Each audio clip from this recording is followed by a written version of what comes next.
good evening to you wherever and whenever you are joining us. Welcome to our latest edition of What Caught My Eye, or WCME Sports. As always, I am your host, the coach Nick Vesci, joined by the boy Stephen Vesci. What up? And the man Stephen Conlow. Hello. If you're new to our program, we like to think of ourselves as the sports show for sports fans about sports. We don't delve into ulterior motives or political things or, give preference to one thing or the other. We look at what is the most eye-catching, noteworthy thing from the sporting landscape that took place on the field, on the court, on the ice, on the pitch, and we try to bring that to you with some perspective, some analysis maybe, and hopefully some cool statistics. And as I say each week, main two goals is one, keep you entertained, and two, have you learn something new each time you tune in. Before we get started and jump into our top catch this week, just a reminder to follow us on all of our socials. That's on X, on Instagram, and on Facebook at UCME_sports. You can also visit us on our website at UCMEsports.com. Our episodes drop every Wednesday at noon on Spotify and on YouTube. Don't forget to like, comment, subscribe, and all those things. Follow us on those socials if you haven't done so already. Now, without further ado, our top catch from this past week, we turned our eyes to the college football world for championship weekend. Right, the conference championship games were happening this weekend, and the first one we wanted to look at, which I think was the best game, easily most entertaining game by far, I thought, was the SMU Clemson game for the ACC title. SMU in their first year. Why are you shaking your head, boy? You don't think that one was the most entertaining? No, I thought Oregon Penn State was. Disagree. Okay. You got some dead air going over there, Conley. You want to crank that in there? No. Pepper that one in there? Blazer, maybe? No. I like Blazer. Yeah. Disagree. It didn't have the comeback and the drama that I look for. Right? And also, the Penn State-Oregon game, there was no playoff, berth on the line. Both teams were going to get in. It was just about seeding. But I digest. We'll get there in a second. So SMU Clemson, SMU's in their first year of the ACC after previously being in the American Athletic Conference and before that in Conference USA. I think they're like the only team to ever play in the conference championship game of three different conferences. Conference USA, the American, and the ACC now. They were taking on Clemson, who has basically won this game every year for some kids' whole childhoods at this point. Well, SMU entered the fourth quarter trailing Clemson 31-14, but they riled off 17 straight points, including Kevin Jennings' game-tying touchdown pass to Roderick Daniels Jr. with 16 seconds left. But after a good Clemson return on the ensuing kickoff and a nice completion over the middle, Clemson's Nolan Hauser nailed a walk-off 56-yard field goal to give the Tigers a 34-31 victory, their ninth ACC championship under Dabo Swinney, and clinch a berth into the college football playoff because they were not going to get in without that victory. Clemson is now 101 when leading by 17 or more points at halftime under Dabo Swinney, which is a remarkable statistic. They showed, I think, that one game that they lost. SMU's head coach, Rhett Lashley, was actually on the staff at Auburn. That's the one game that came back as Scam Newton, Auburn team in 2010, and Rhett Lashley was the GA on that staff. It's pretty amazing. That watching that game, you felt SMU was dead in the water. Yeah, Jennings looked skittish as hell in the pocket. Rashard Smith I thought that game ineffective. was going to kick them out of the playoff. Yes, I did too, and it took SMU's pretty remarkable comeback, I think, to keep them in the playoff, and we'll display our bracket here in a second. But I thought that was a fun game. That was the unpredictability of outside football, because I feel like that was the only one outside of those ones that day, and the unpredictability of the ACC, and also the greatness of coaching by Dabo. Like, the great coaches win those games. Even if you want to criticize Dabo, they reached the 10-win plateau again.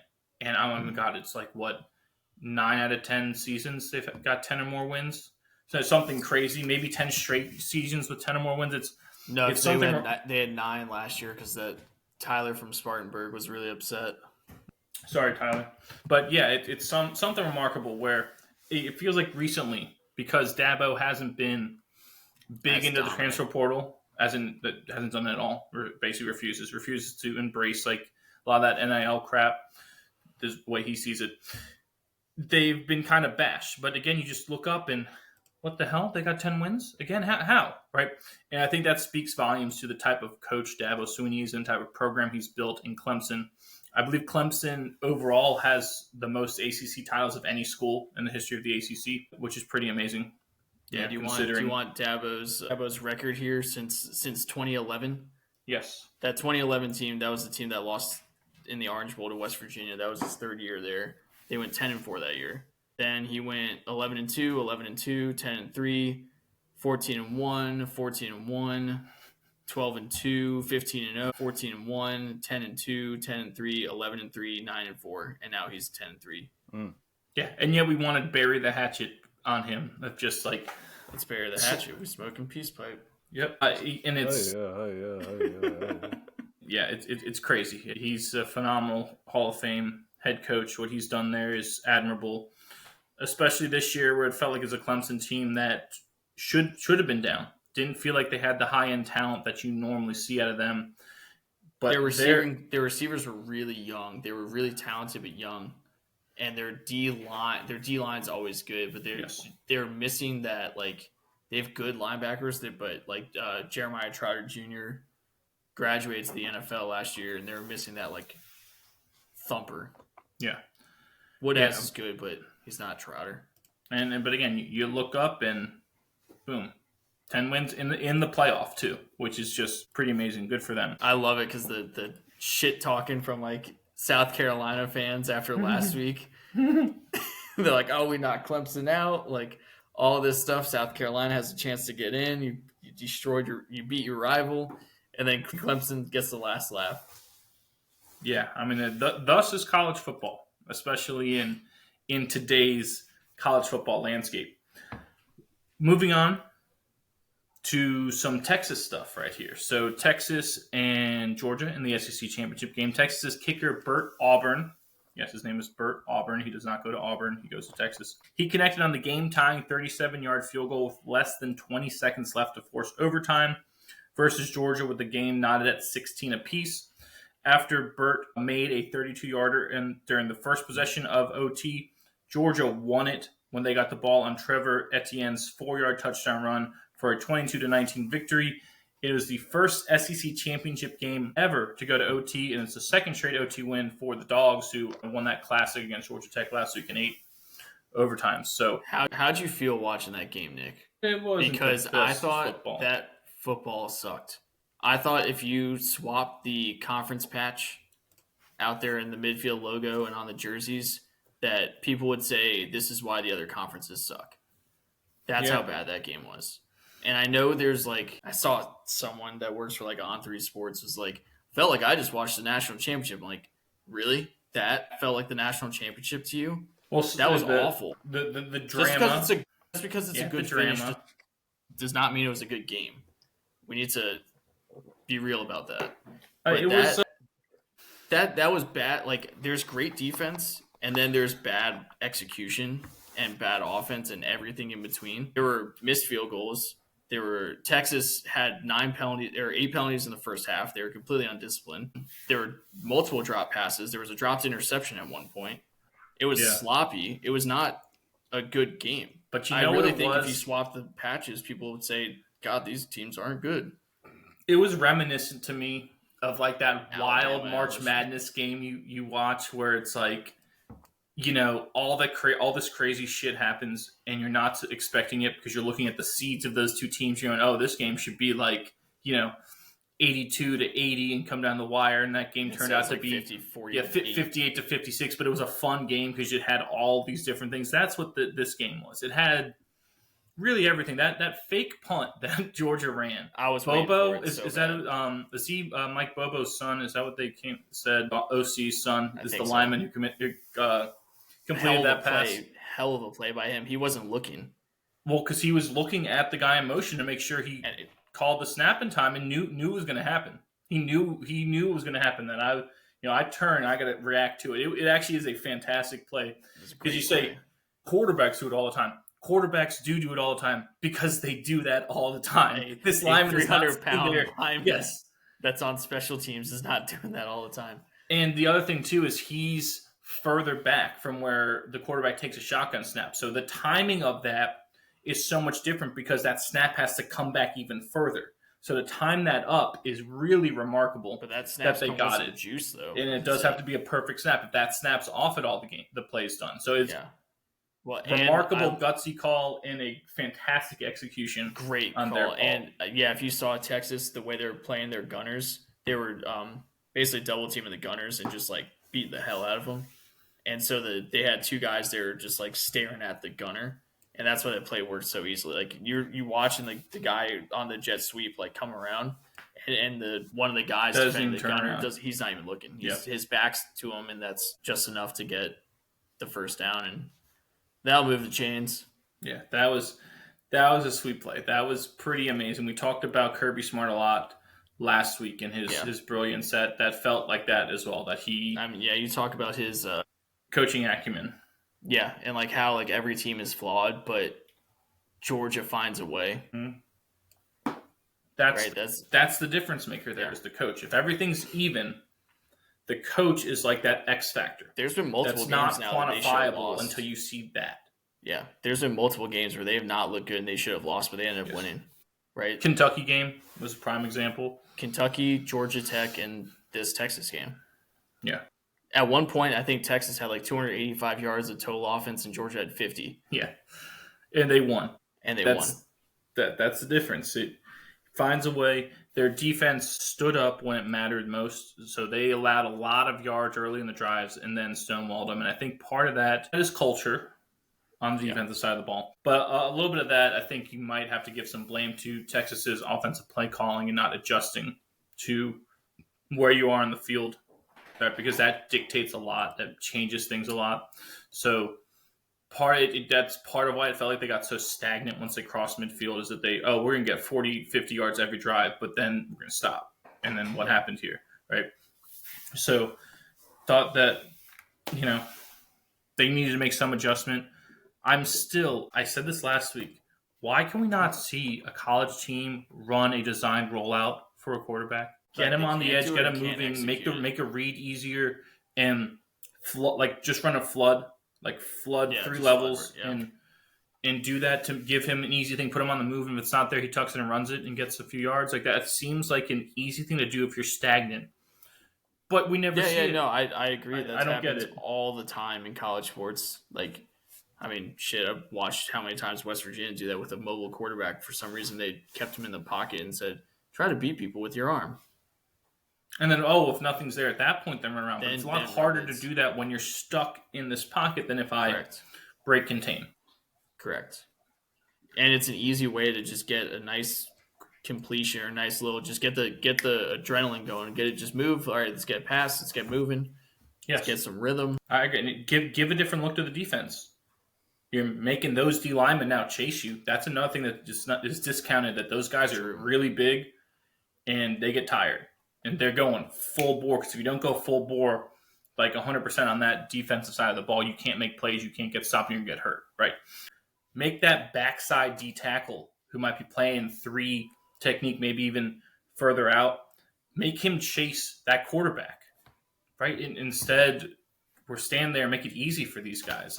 Maybe the thought is the lineman skill on the offensive side isn't there anymore to be able to pull that off, but you got to think that might be a little easier on them. Because it's essentially kind of like a zone blocking scheme. If you're going to talk about your linemen, I don't know if you noticed or watched or something that Texas may have done differently than Georgia Tech did with their line, because they tried to run the football a good amount, but Georgia's defensive line ate them up. They destroyed them, and I think it was the design of the line block, like the schemes and the blocking. Like Georgia Tech, I think had the way their scheme was designed, they just ran through Georgia and looked more physical. No nuance north-south. Yeah. They seemed like they were pulling guys laterally too much, and the quickness of Georgia's tackles were just... It worked in the first half. Texas's offensive line, and namely, I forget, it was number 52, the right guard, in the first half was the best player on the entire field for either team. But he wasn't out there in the second half. So either he got hurt or they benched him. And if they benched him, again, I'm not in the room with them. I'm not watching film with them every week. I'm not in the practice field with them, right? We see 5 to 10% of all the work that they put in, right, is what happens on game day. But that kid, number 52, I forget his name, was mauling people every snap. He set the tone at the beginning of that game. Almost single-handedly set the tone. And you notice a precipitous drop-off in the second half. Georgia started to impose their will. The energy was gone. They were flat. Texas's offensive line completely flat in the second half, and Georgia pushed them around. And they kept trying to do, like you said, they pulled a lot, and it worked in the first half, but didn't in the second because whatever happened, it just looked like they had no energy. And it looked like the first half was them answering the bell to what happened in Austin earlier, where they got pushed around. Then it was almost like we used up all of our good ammunition, and now we're done here. And I looked up, and 52 wasn't out there. And I was like, well, he was the catalyst. He was the guy when he was pulling, was obliterating people. Like, every block he made, the guy was on the ground because he destroyed them, and he wasn't there. So maybe he got hurt, right? It's possible. But it's possible, but it kind of felt like he got benched because, he did have a couple of misses towards the end of the first half, but, man, he was the best player on either side of the ball for either team in that first half, and he was what was keeping Texas on the front foot. DJ Campbell. Is that his name, number 52? Number 52, 6'3", 330, junior. Yep, he was fantastic. But then, again, didn't see him, so I wasn't able to see or hear if he got hurt. Hope he didn't, but I hope he didn't get benched either, because that, to me, is a very suspect coaching decision. Again, as someone who doesn't like to sit there and Monday morning quarterback coaches, because, again, I'm not in the room with them and with their guys. He was something else, and then it flipped. Georgia's offensive line in the second half imposed their will. Their defensive line stepped up. And like I said, Texas' O-line looked tired. Georgia's O-line, who is it? Is it number 69? Ratledge? Is that his name? He was fantastic in the second half. He was all over the field. We talk about, you look at these scores, right, and you say, well, it wasn't good football. The determining factors in that game, I think, were the guys in the trenches, the linemen. No, that's good. That play in the trenches was good. However, the execution... So why is that not good football then? No, because the simple drop passes, the false starts, the bad holds, all these little details, these little things that get you beat. Texas had 8 penalties in the first half. That's not good football. No, it's not. Georgia had multiple drop passes. That's not good football. QB play was awful, right? Well, the trenches is fun, but then like you could look at one side or the other. Like the trenches on Texas in the second half, not good. Georgia's defensive line, very good. I thought another brilliant thing that Kirby Smart did in offensive coordinators, and Mike Bobo, I think is the OC for Georgia, when Carson Beck got hurt, and you've got the backup in there. I forget his name, Stockton. Yeah. When you got him in there, I've talked about this before. As a coach, your main job is to put your players in the best position to succeed because you're not the one out there. And I thought they did a great job of putting that kid in a position to succeed. Because one, everyone knows you're going to run the ball more with him, right? It's no secret. But instead of just lining up and running pretty basic generic runs like you might do with Carson Beck, almost every run, they had a secondary look to it. And what I mean by that is, even if you just turned and handed a normal just zone run or just a dive, they always had a receiver orbiting around to fake an end around. There was always something there that gave the defense pause to open up a lane for the running back, knowing that they're going to load the box and try to make sure they stop the run. And I thought that was brilliant. That's what great coaches do, is they adjust to things like that. And I thought when they had to put him in positions to pass, they did a good job of him always having a easy safety valve open and telling him just dump it to the running back, or someone, even if you get it to him and he gets 4 yards, that's better than making the big mistake. And I thought they did a great job. The kid did an admirable job filling in, doing his job, that got them to where they got to until that pick that almost cost them the game. But I'd have to think moving forward in this playoffs, because obviously Beck's out. If you did not know that. Is he out? UCL. Confirmed? Out. Yeah, he's out. Yeah. UCL, that's in elbow. That means he is. Is that what that stands for? Yeah, he's out. So I'd have to think going forward with this playoff, they're going to do that. They're going to run the football, grind it out, let their defense win them games, and do that where they give you different looks in the run game and make simple reads. Like I wouldn't be surprised if he should throw the ball less than 20 times a game. Yeah, and they're going to shorten the game. Yes, correct. Shorten the game, right? Shorten the game, and then it comes down to who's the best coach and who's the best, who's going to execute best down the stretch, and it's Kirby Smart. Yes, hands down. Moving on.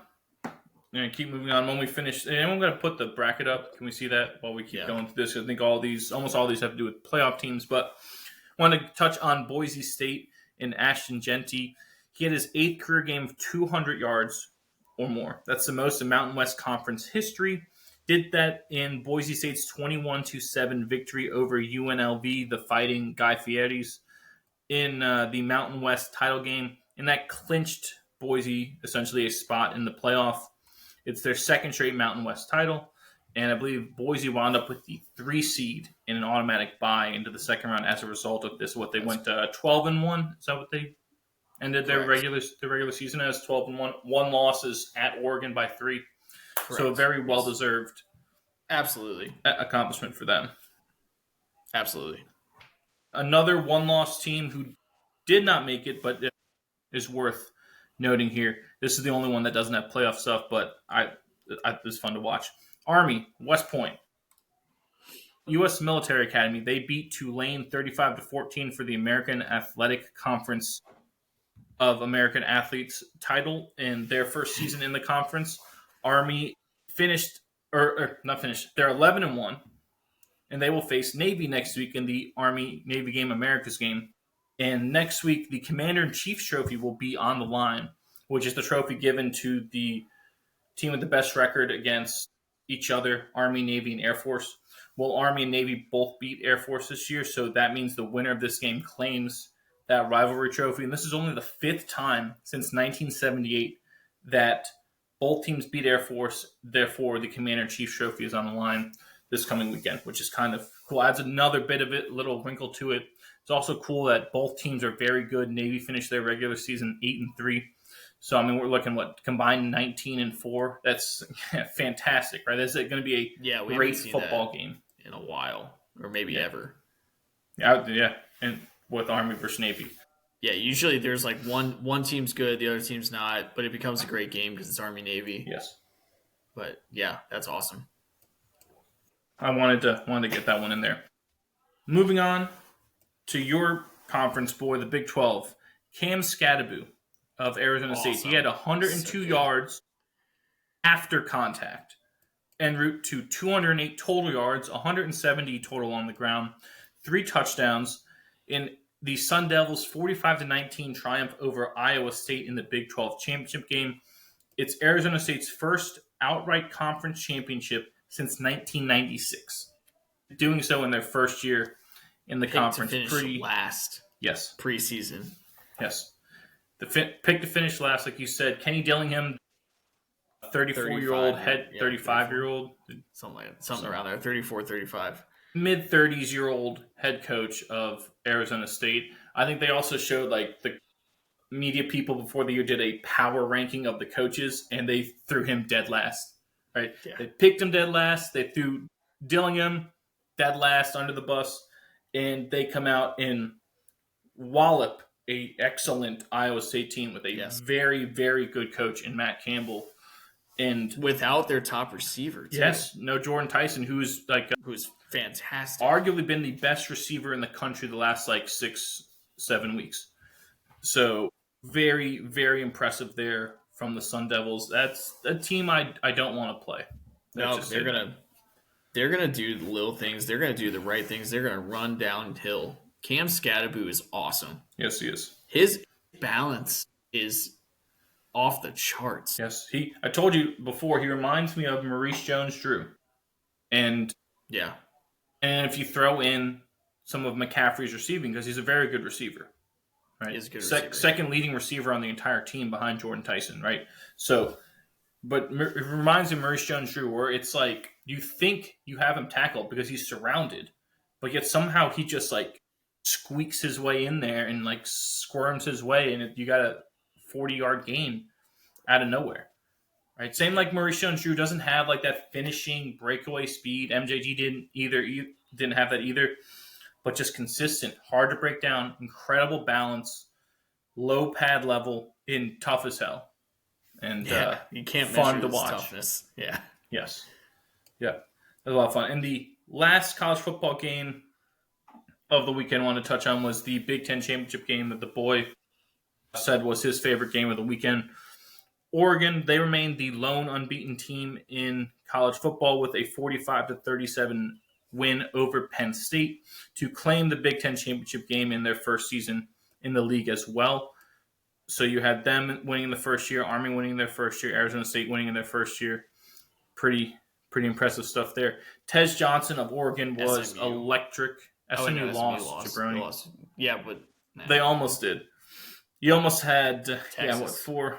Yeah, you almost had SMU and Texas in there. Every Power 4 conference, you almost had a first-time team win the championship, which is crazy. Crazy, right? Tez Johnson had 11 catches for 181 yards and a touchdown. And tight end Kenyon Sadiq had 2 receiving touchdowns on 2 catches for the Ducks, but his one touchdown catch was sick when he hurdled that guy clean as you could hurdle someone. I had to pull that one back. Yes. I was like, thank goodness for like recording on YouTube TV because I'm pulling TiVo? This one back. Is that what it is? I was TiVo, about to say DVR. Is that what the kids call it these days again? But anywho, the Ducks, they locked up the number 1 overall seed in the college football playoff with that victory.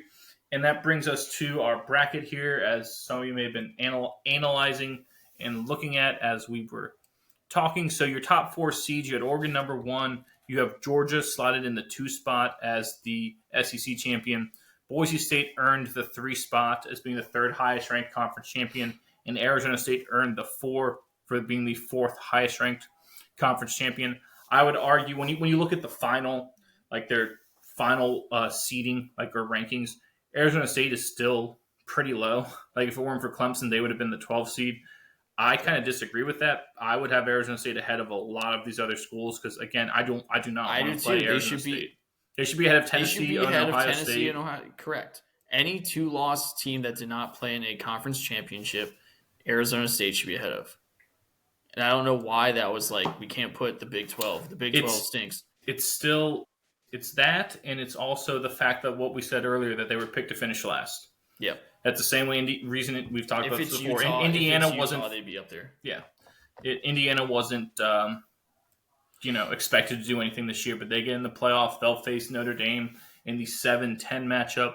Penn State, they are the 6th seed, I believe, ranking wise. They finished. What they put them at 3 or 4, I believe, in the overall ranking, but they will face number 11 SMU.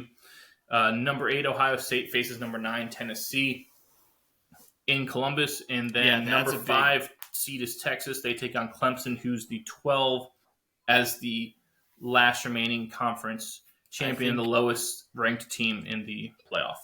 The Ohio State Tennessee, that's the only one that I'm like, ooh, that game, like the ranking had big implications on that one. Yeah, that's a big swing playing in the Horseshoe versus Neyland. Correct. That is a huge difference. The other ones, like, it makes sense, right? Penn State has a home game. Texas gets the home game. Notre Dame gets the home game, right? Not really arguing any of that. Ohio State, Tennessee, that's 2-loss power teams that Tennessee has a bigger win, but they have a much worse loss. Ohio State has the. Are you going to say Ohio Arkansas? State win to Penn State. Arkansas has a worse loss than Michigan. You think? Yeah. Even on the road? Ohio State does have a huge win at Penn State. That's probably the biggest. And Tennessee beat Alabama. Ohio State's loss to Michigan was at home. So do you think that makes that worse than losing at Arkansas under the lights? I don't know. Just being devil's advocate, I think it's splitting hairs. You both shouldn't have lost. I think it's correct. I think it's the correct choice by the committee here. But that is the one where, like, if that's the opposite way, that's huge. Yeah, like that's a big deal. Yep. And the other thing on here, SMU getting in.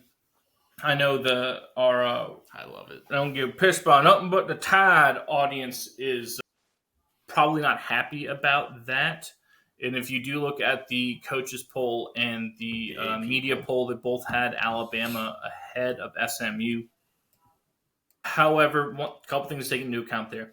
Those other polls are a conglomeration of like hundreds of different polls where you assign points to certain teams. So it's not necessarily saying that this is the consensus of every media member, right? Or every coach. So you got to keep that in mind. And number two, I feel like the committee had no choice but to have SMU in here. And the reason for that is if you're going to have them fall out for losing their championship game by 3 points when they were in before they played that game, you've now created a very, very, very dangerous slope there. Because that would tell teams in the future, hey, we're going to opt out of our conference championship game if we're in this position because we know we're in and we don't want to get jumped by a team that's not playing. Because I don't think you have to play in that conference championship game. I think it's like a bowl game. You can opt out, yeah. Where you can opt out of the bowl. Like, no one has to play in their bowl game. You could be 11-1 and say, I don't want to play in the Cotton Bowl. You just not play a game, right? They have that ability. And so if they were to bump SMU for Alabama, they would have set that precedent that here's the blueprint. If I'm in this position again, I, as a team, as a school, as an organization, we need to opt out of this game so we can make the playoff. Because at that point, if they were to penalize them for not playing when the other team doesn't play either, you can't do that. That's hypocritical because then that's not penalizing the team for something on the field. That's penalizing them for you being butthurt by them sticking a middle finger at you, right? That can't happen. So I think it is the right decision, even though many people down there Saban, in Alabama and I thought was. I hate the politicking of the SEC. Yes. It is so ridiculous. And people are tired of it. Like, you may have the best conference, but I hope your conference loses. Like that, and that shouldn't be the case. Like, I want to watch the best teams. Well, you're not the most deserving here, like Alabama. You may, on paper, be one of the best teams, but you lost 3 games all in conference. And Nick Saban saying, the committee just said, strength of schedule doesn't matter. We need to have a good hard look at this. Like, there's no reason for Alabama to schedule any tough out-of-conference games. You know who Alabama's out-of-conference games were this garbage. year? It was Mercer, South Florida, Wisconsin. in November, by the way, right before their. That actually may be, believe it or not, their toughest non-conference game because Mercer is in the final 8 of the FCS. Yeah, but it was an FCS school, two group of fives with USF and Western Kentucky. And a 5-7 Wisconsin team that finished 12th in the Big Ten. Mm-hmm. Right. You lost 3 games in conference. And then I had 6-6 teams. 2 to 6. Those one of them you got blown out by a team whose offense was just god awful throughout the year. To me, you have nothing to complain about because you had it all in your control.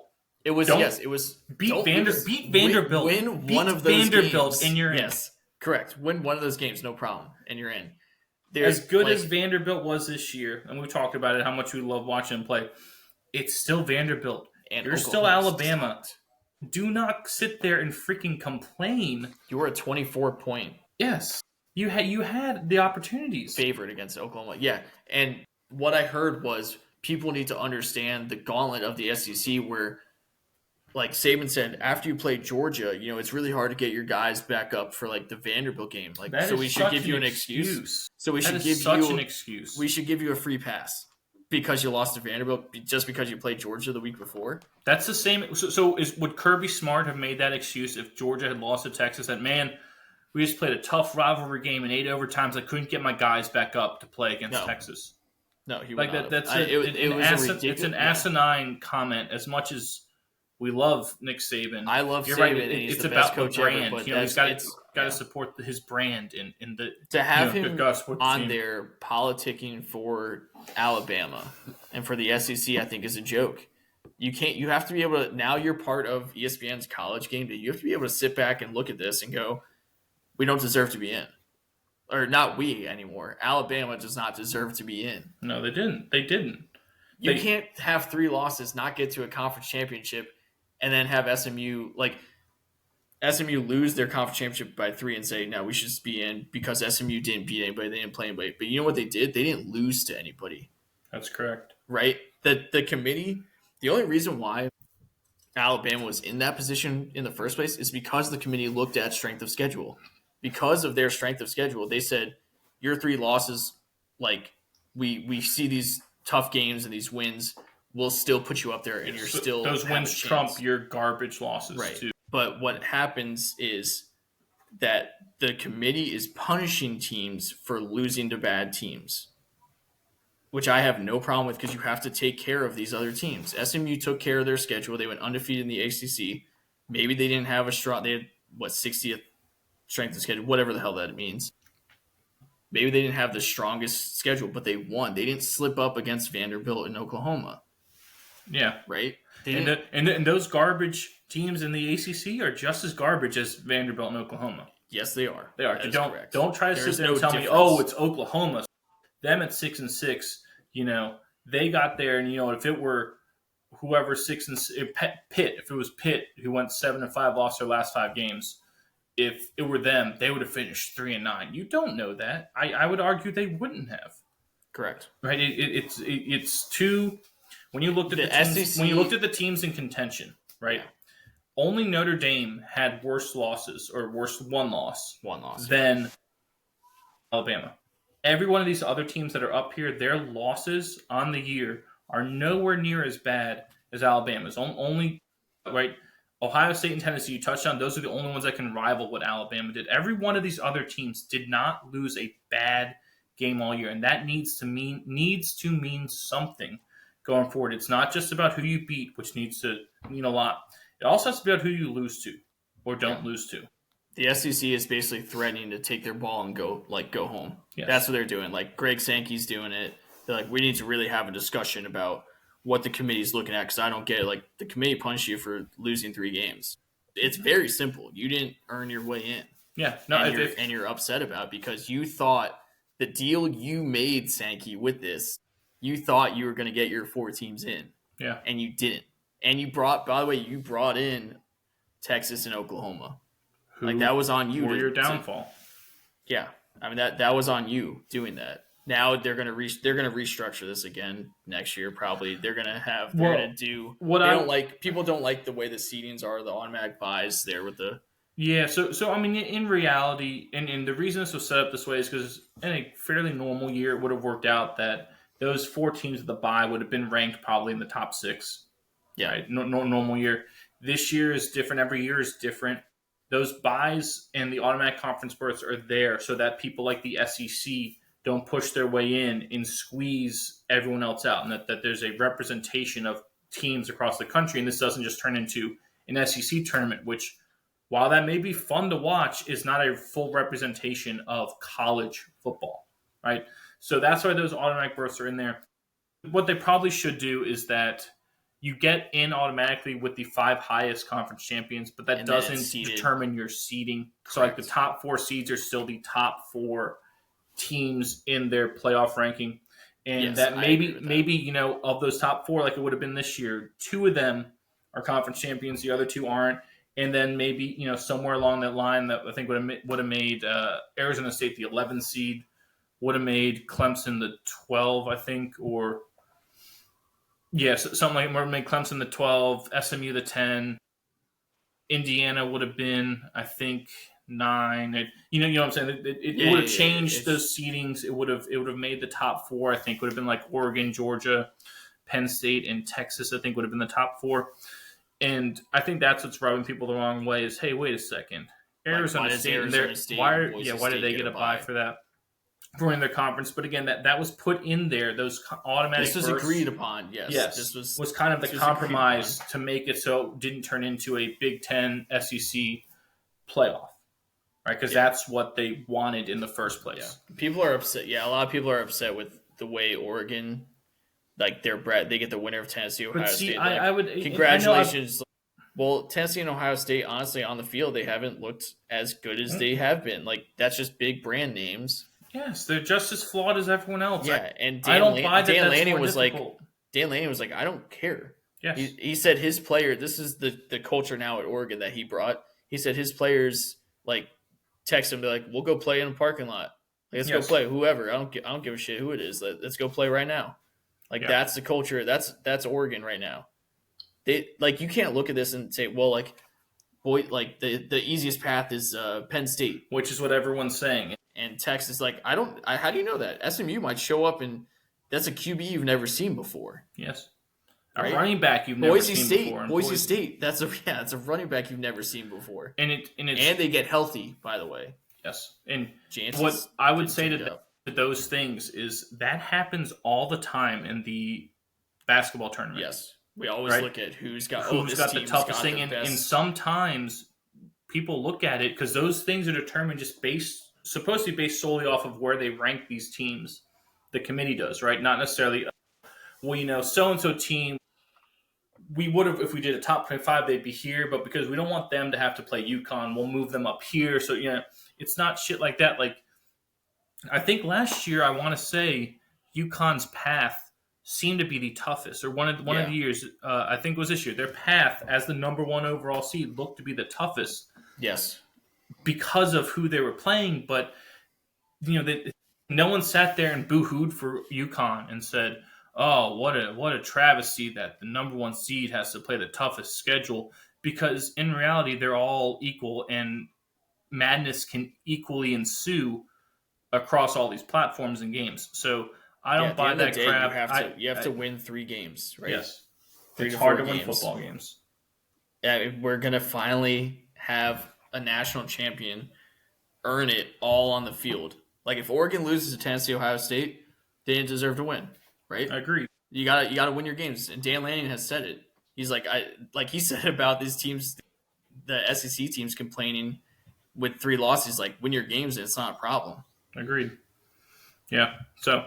yeah, I have no sympathy really for anyone complaining. I look at it and, I would have changed some seeding, but they got the right teams in. They did what they had to do.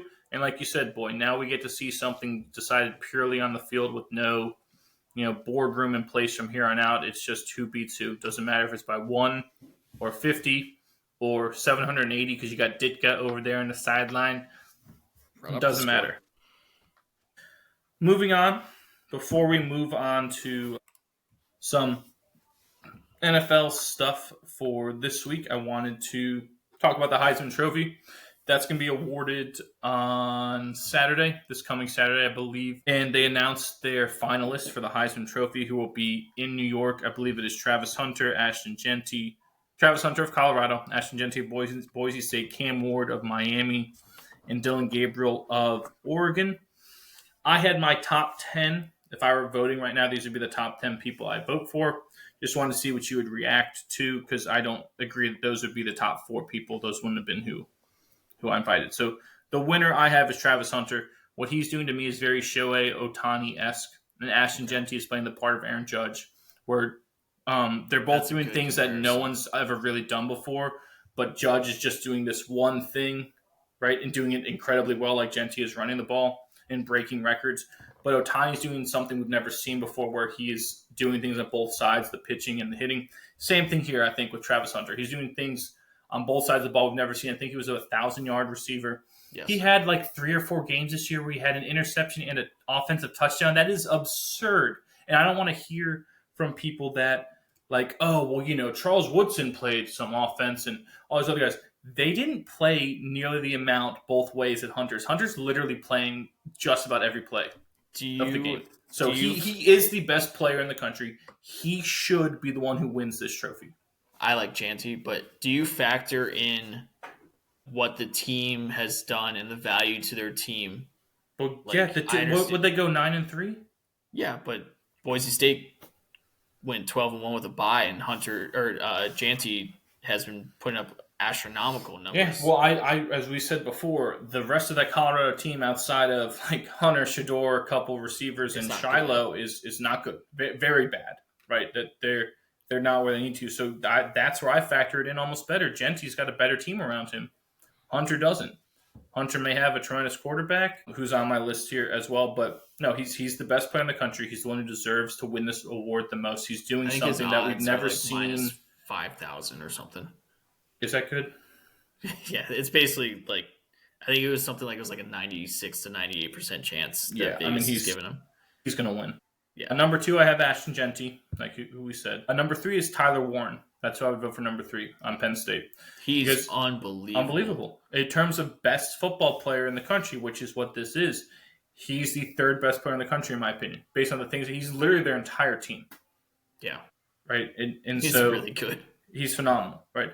Number 4, I have our boy Cam Scadaboo, because he ranks way up there in a lot of these offensive categories, rushing yards per game, all-purpose yards per game, total touchdowns, all this different stuff. He still feels like doesn't get enough recognition despite everything that we saw on Saturday. So he'd be my number 4.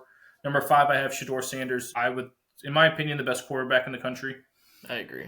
He's so fun to watch. And in other years, without those guys, he would have won the Heisman, in my opinion, or at least would have been invited as a finalist. Yeah, he's one of the. Yeah, he won the Davey O'Brien, I believe, and didn't get invited to the Heisman, which hasn't happened. Yeah, So I have him ahead of Cam Ward and Dylan Gabriel. Those are my next 2. Yeah, I've said this before. I'm a big Cam Ward fan. I really like the way he plays, how cerebral he is at that position, and his experience level as well. But I still give the edge to Shedeur. Yeah, I agree. Just because I think there were some. I think it goes more to team. Like, I think Colorado's a better team than Miami. To be honest with you, Cam Ward dragged Miami to 10-2. Yeah, I dragged them. And then I have Dylan Gabriel. Can't discount how good he's been. Next is Jalen Milroe, who, if Bama didn't go 9-3, would be way up higher on this list, maybe winning this award. Bryson Daly of Army is my next one on there. He leads the country in rushing touchdowns. I know. I want him higher on the list, but it's so hard to put. Yeah, you just can't. And my number 10 is Kyle McCord from Syracuse, who's the leading passer in the country. That's my 10. I'll hang up and listen. Who would you have to win? I'm not going to have you give your top 10. I like Gentry personally. Gentry. Is it because of the fact that he might break a Barry Sanders record? No, because I personally believe he's the most valuable player.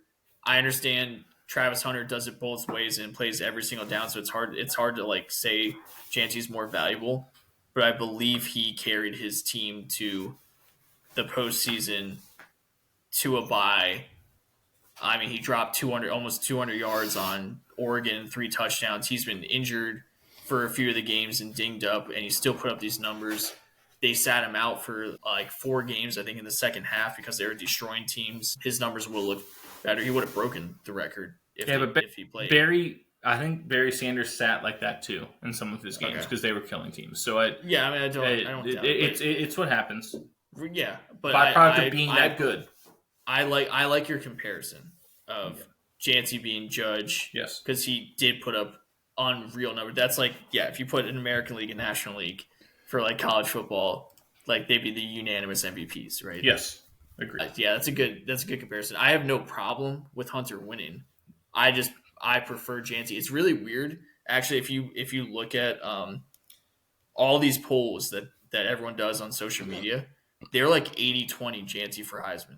And then all the media stuff is like Vegas odds is like minus 2,500, minus 5,000 for Hunter. I've seen 5,000 for Hunter. And we had like a long talk today at work about Travis Hunter. And I don't know if I really like him for Heisman.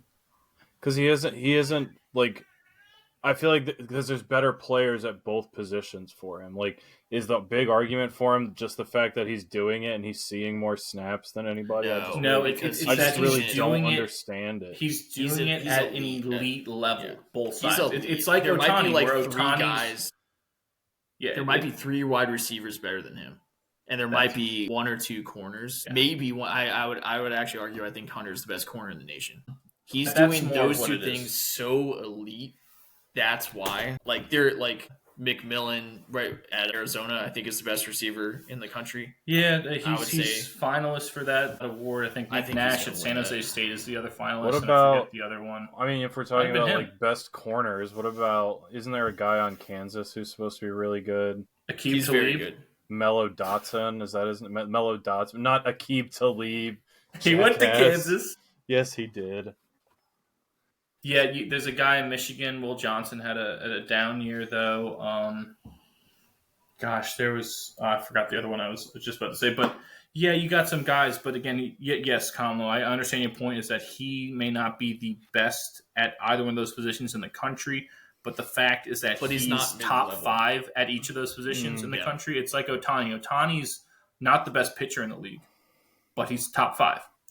He may not. He was arguably the best hitter in the league this past year, but historically he wasn't the best hitter in the league. But he was top 5, right? And so when you factor those two things in, you go, "Holy shit, this guy can be top 5 in both of these."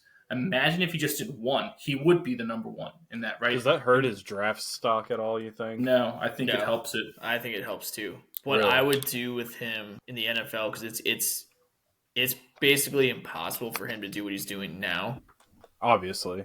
Right. It's too difficult. These guys are too good. I would play him at corner. I think he's unbelievable at corner. And I have him as my third or fourth receiver. As packages at receiver. I agree. That's what I would do as well. Is that you don't want to take one of those things out of his game completely. No, there's the same no with need Ohtani. When we saw when they tried to load manage him, he was worse than if they just let him go. So that would be the one caution is maybe Hunter is better if you just let him go. But I think you're right. He may not be able to succeed because those guys are just so sick at the NFL level that you're right. If he was just cornerback and then you had some things for him where he played a lot on offense. It can't be a gimmick. Correct. Got to be at least half the snaps on offense, I think. Okay. Yeah. So you have him out there, so where he's playing. Where he's playing every snap on defense, playing about half the snaps on offense. I think that would make a good balance. He'd be able to, he's not going to be a 1,000-yard receiver unless he focuses just on receiving. If he did that, I think he can make more of an impact at corner, right? To play him full time there because there's so many guys at receiver, right? And certain packages, like go to your jumbo set, like whatever it is, like you got one receiver out there, it's not going to be Hunter, most likely, right? Or 2 receivers out there, you might not have Hunter out there. Yes. So I think his biggest impact is going to be corner, but he should play. He's going to play both, and he should play both. If Indiana had beaten Ohio State, would we be having a serious conversation about Curtis Rourke? Yes. Yeah. I think so too. He's a good player, but yeah, I mean he doesn't. These other guys all kind of had their Heisman moments in the sun, in my opinion. Right? All these guys had something where you could look at it and go, "Holy crap! Like this guy is a legitimate candidate," whereas Curtis Rourke didn't really have that, I don't think, but he's a good player. Indiana's good. Watch out, Notre Dame. Anything else before we move on? That's gonna be so much fun. The battle for Indiana. By the way, it's. Is there some stupid shillelagh that is battled for in this game? That'd be sweet if there was. The rusted shillelagh. I think the cheapest. The splintered shillelagh. The cheapest price for that is like $1,500. Yeah, I saw like 800. I thought it might have went down today, insane. But it is pretty nuts that is like the highest priced one. I'm gonna go ahead and move us on right now to our NFL segment this week. Going to start with the Rams-Bills game. That's a very, very fun, entertaining. That game was so good. Crazy. That game was so good. Yes. Bills quarterback Josh Allen, he became the first player since Otto Graham in 1954 championship game. Not Moonlight Graham. Who could forget him? Otto Graham. Who could forget Otto? Nick, no one's getting those guys confused. Are you sure? Moonlight Graham. Otto Graham in the 1954 NFL championship game to have 3 passing touchdowns and 3 rushing touchdowns in the same game ever. Buffalo fell to the Rams on the road 44-42 behind Puka Nakua's 12 catches for 162 yards and 2 total touchdowns and Cooper Kupp's 5 for 92 and another score.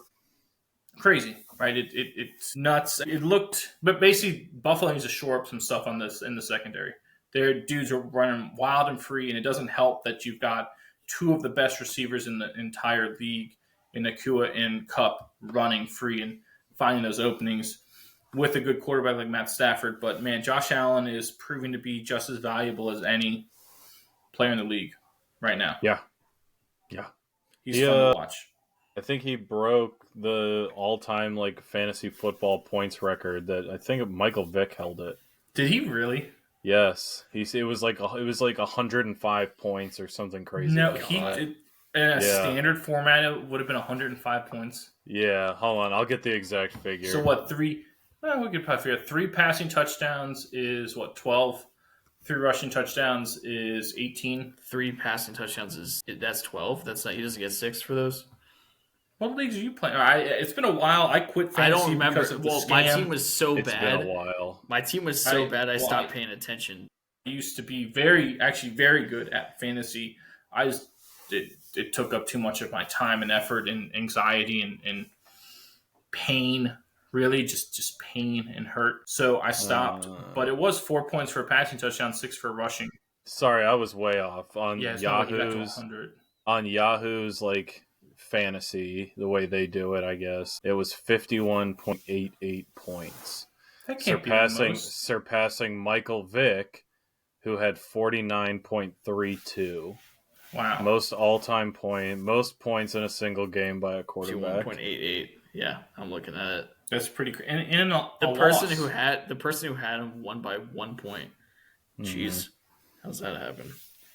That's why I stopped. They're really bad at fantasy football. It's because the other person had Jamar Chase, who put up 45. Sorry. And I'm sure the guy with Josh Allen played a couple guys who had buys and a kicker. No, who's not Chuba even Hubbard put up 20. No, they put up 147. The other person put up 146. Yeah, but whatever. Scam. Moving on.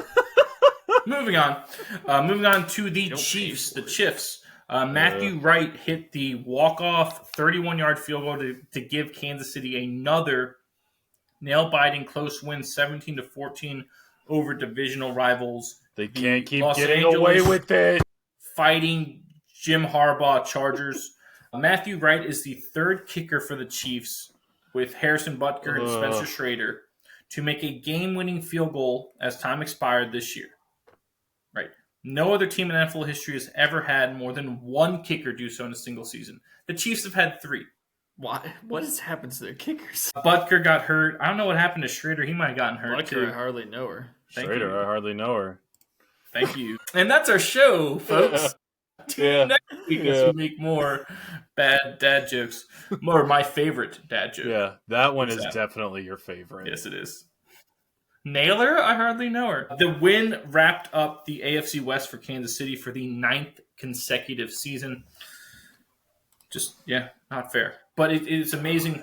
They are vulnerable, it feels like. But at the same time, it doesn't. It feels like they're going to keep the game close, and they're going to be the ones to make the play to win. It removes some margin for error for them. And that's what makes you vulnerable in a lot of ways. But I still don't want to play them ever. Right? Speaking of not wanting to play them, the Detroit Lions, they converted a short 4th down in the final seconds of the game while in their own or the opposing territory in field goal range. They converted that 4th down, able to run out the clock to set up Jake Bates' walk-off 35-yarder to beat the Packers 34-31. Basically, that gamble was with the tie game when they could have just kicked the field goal and said, no, F it. We're going to get this so we can run the clock down and then kick the field goal and end this sucker, that's his attitude. Which is as Dan Campbell as it gets. Yeah, he's that should be no surprise to anybody. That's what he does. It might look weird because we go, what the hell are you doing? But that's what he's always done. Mm-hmm. That's the way he coaches. Absolute gamer. That's just the way it is. Moving on.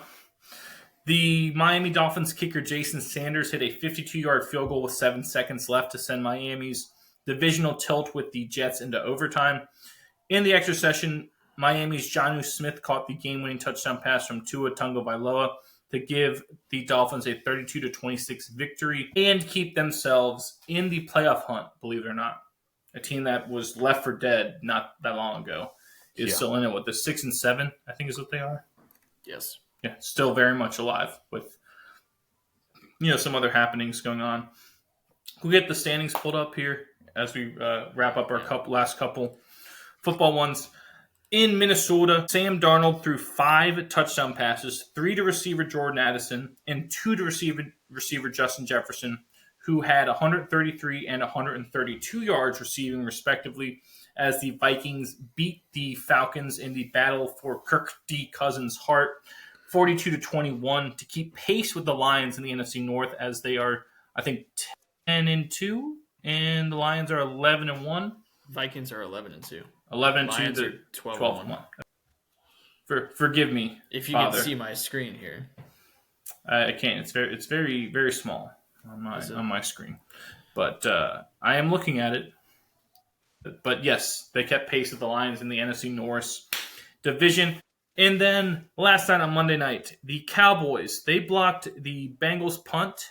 The ball, though, traveled past the line of scrimmage. And as you should know, Kamlo, once the ball goes past the line of scrimmage, if you touch it as the receiving team, it's live. It does not matter if the ball was tipped at the line or behind the line. It's a live ball if you touch it as the receiving team when it goes past the line of scrimmage. People cannot figure out that rule on no, social they could media. not. Inexplicably, the Cowboys turn and try to pick that ball up and muff it, and Cincinnati gets that ball as this punt happened within the final 2 minutes of the game. They, on one of the very next plays, Joe Burrow connects with Jamar Chase for the game-winning 40-yard touchdown pass. What? You mean Bart Simpson? Yes, it was Bart Simpson to Lisa Simpson. Oh, excuse me. With Homer at corner. Yeah. And he got burned. Yeah. That sounds about right. Did you not watch that? Yeah, give Homer his props.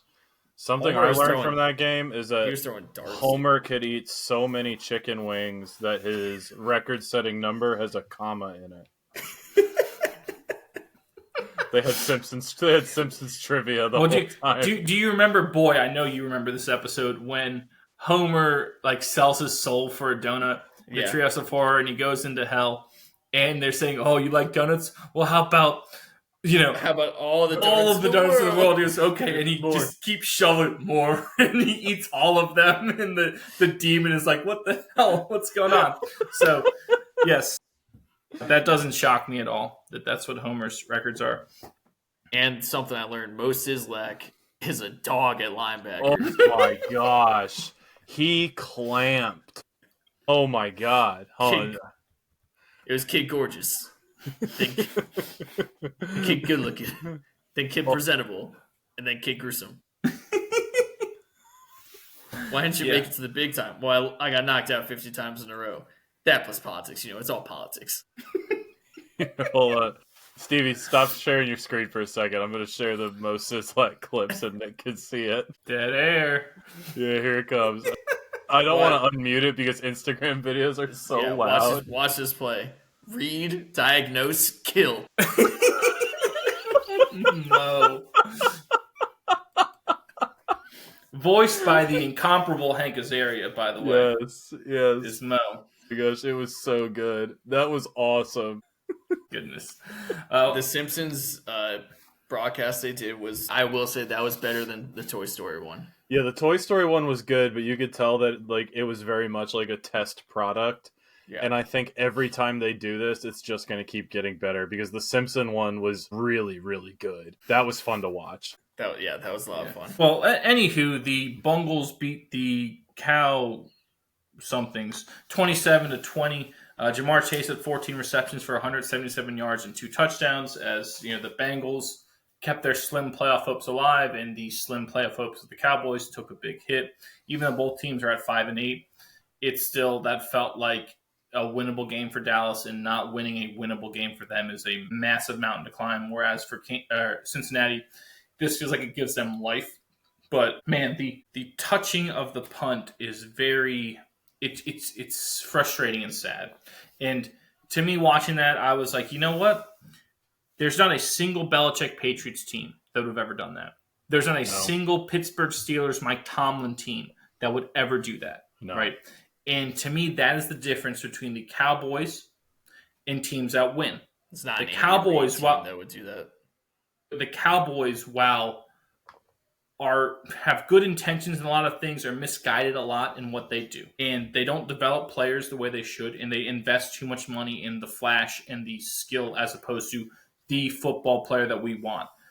It's not a stretch to say Belichick would have never had a guy on his team that would ever do that. Either they would have coached out of him, or they would have identified someone as being like, hey, this person might do this. We're not going to put them on the team, right? They would have done that. And same with Mike Tomlin and the Steelers. It doesn't happen for those organizations for a reason. And that showed the gulf between the Cowboys and the teams that they want to be like is that play right there.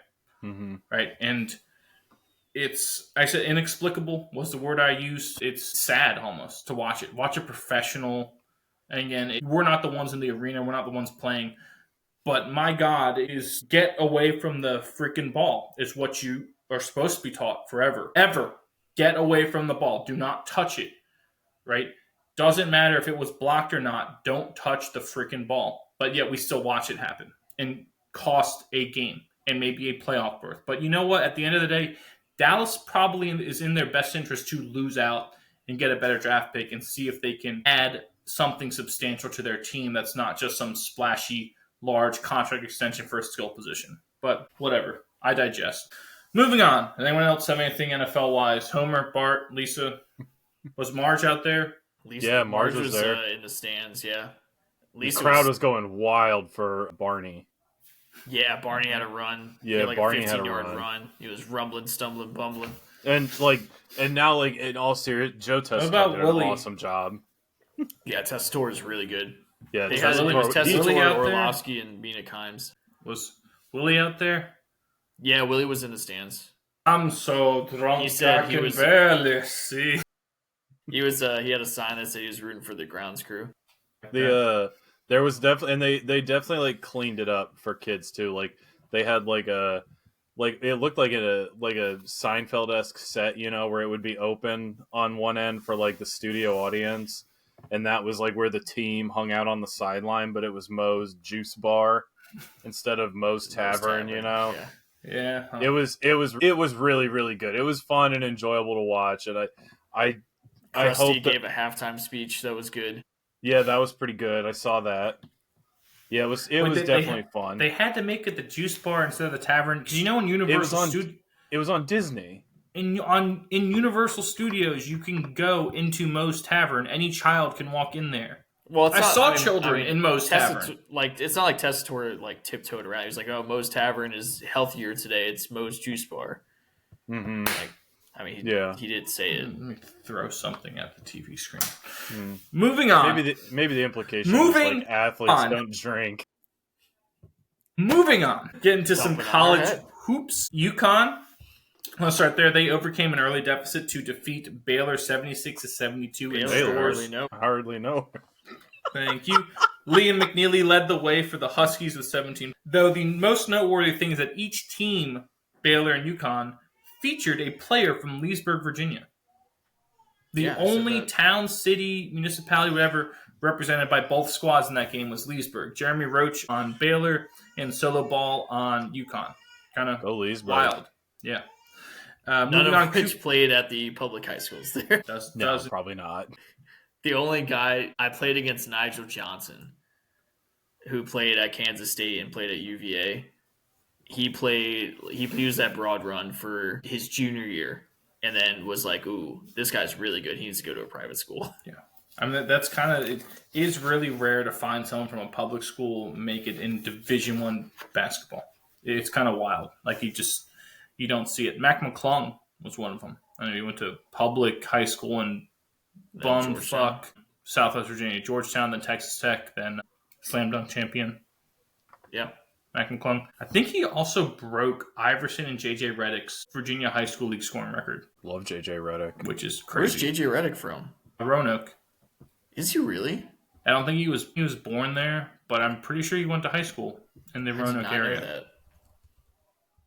Fact check me on that one, but I'm pretty sure that's the case. Speaking of Duke, Cooper Flagg, he had 22 points and 11 boards as the Blue Devils handed Auburn their first loss of the season, 84-78 at Cameron Indoor Stadium.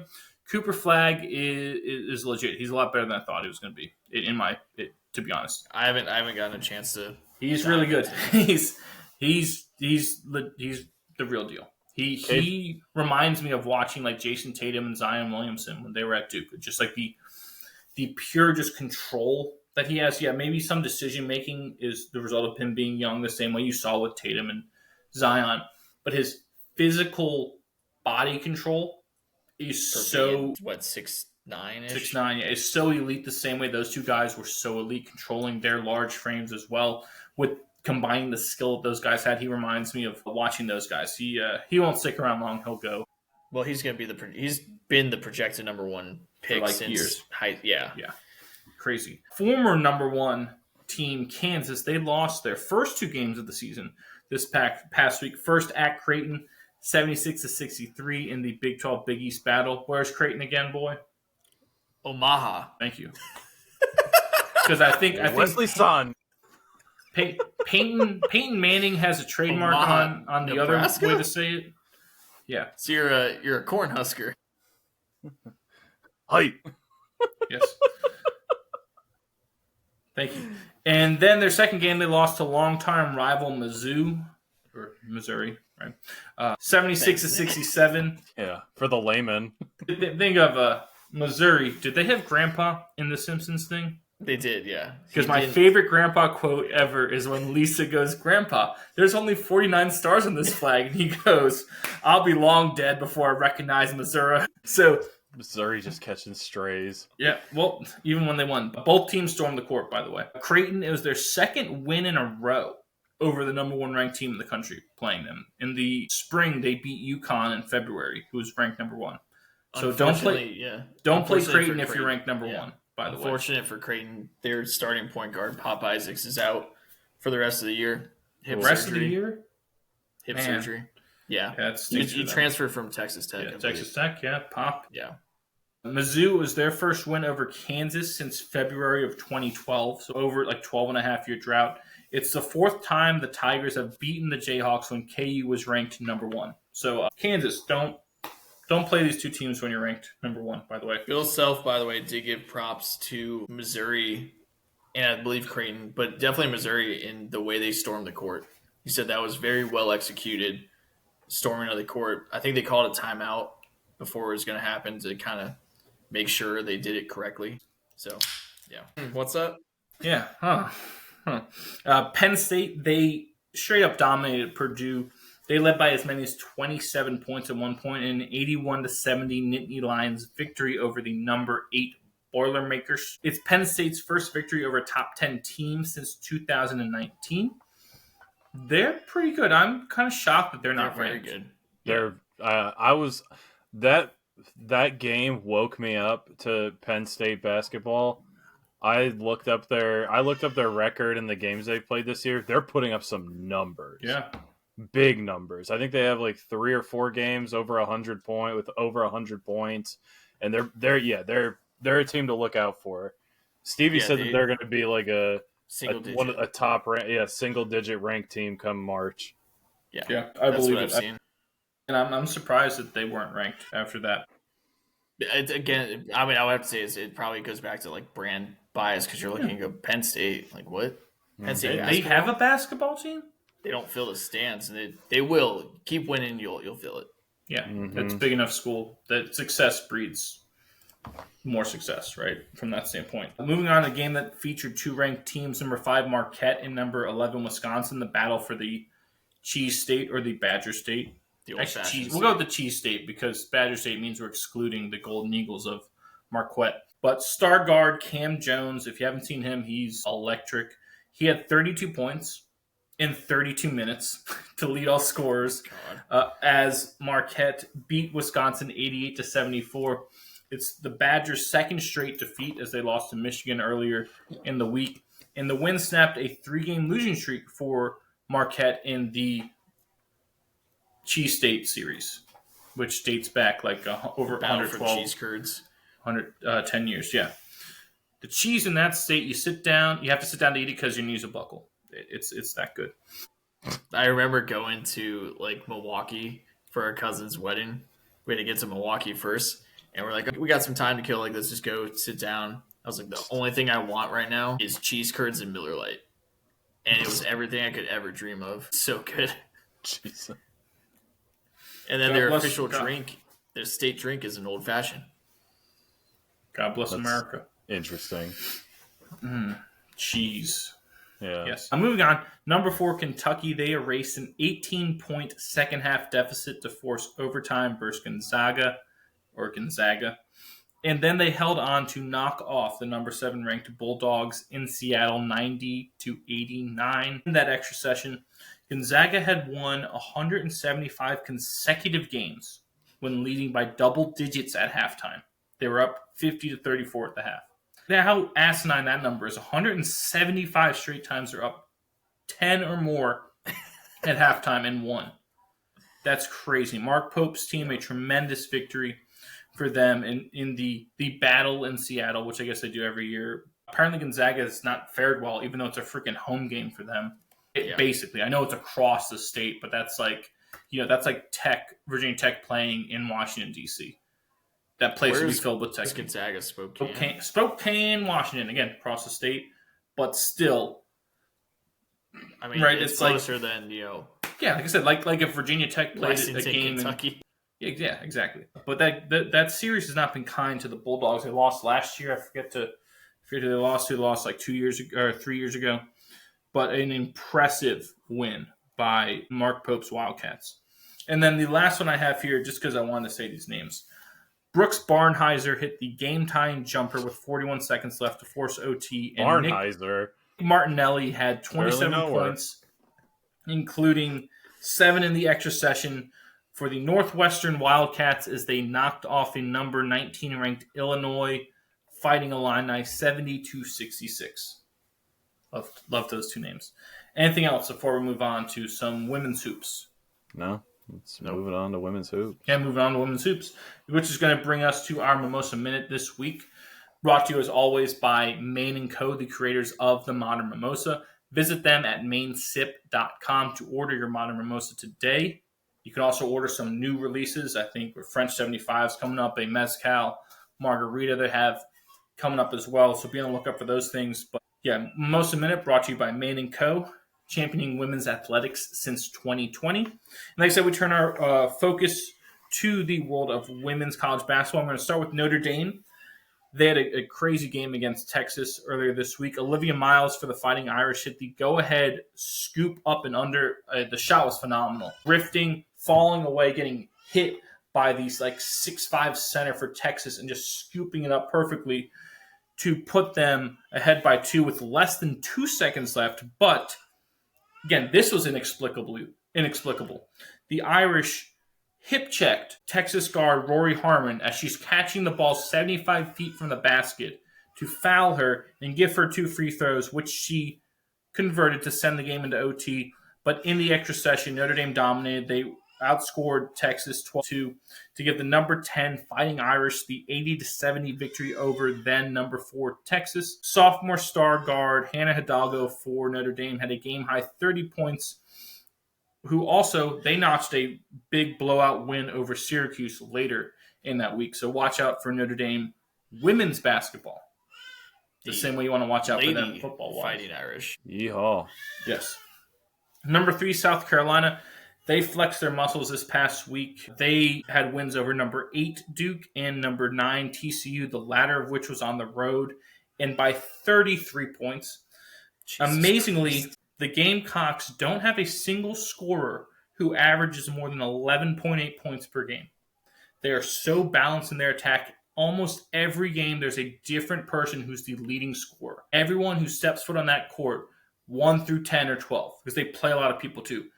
Every one of them has the ability to be the leading scorer. They are so unselfish. They are so disciplined defensively. They are on a different level offensively in their execution. Like when you watch them, it just feels like you're watching people play at a professional level. And a lot of that comes from, maybe at this moment, the best coach in the country. And I know Gina Auriemma, best coach ever. But maybe at this moment, best coach in the country, Dawn Staley. From UVA. I mean, she's won, back-to-back? Oh, didn't they lose the championship game? Was it back-to-back? They won last year. They won this spring. They won the year before. I'll look at. Yeah, you're right. They might have. But she's built a powerhouse. I feel like she's building a dynasty. Like, yes, truly, like a national dynasty down there in Columbia. Next, LSU, they remained undefeated with a 94-88 overtime victory over Stanford. Michaela Williams hit the game-tying shot with 4.3 seconds left to force overtime, and then she finished with a game-high 32 points for the Tigers. Also coached by another fantastic coach, Kim Mulkey. She's the other one. She won 2 years ago. LSU won 2 years ago.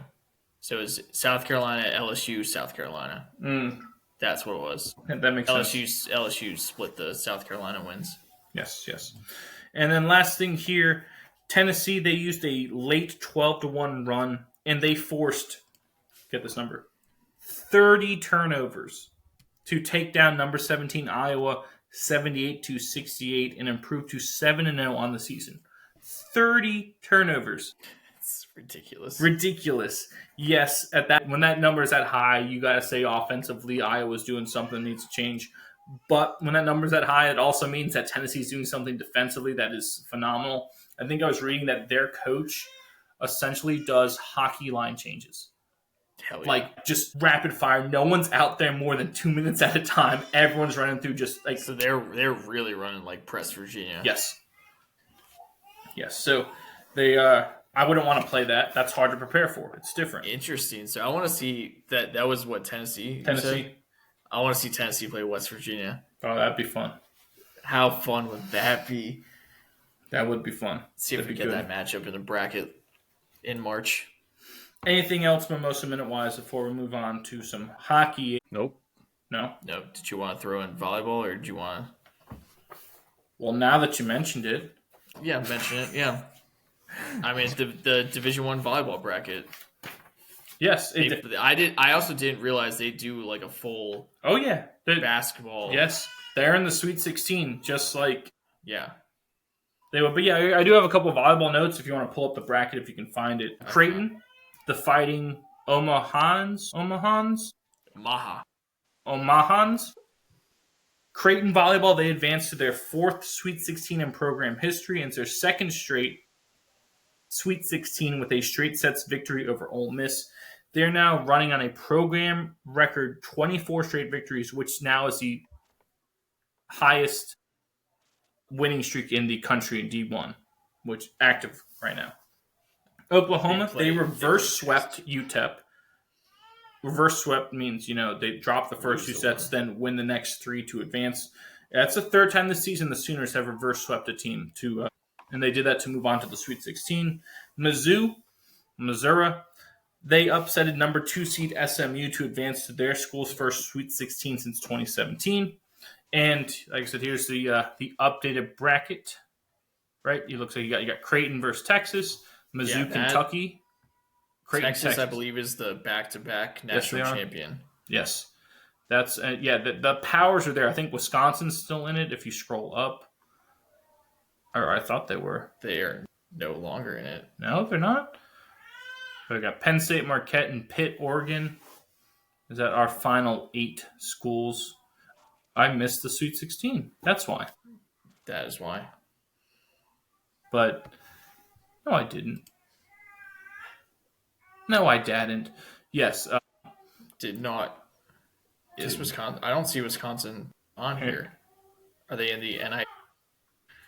Is this just half the bracket? It might be half the bracket. That's why. That's half the bracket. There we go. Thank you.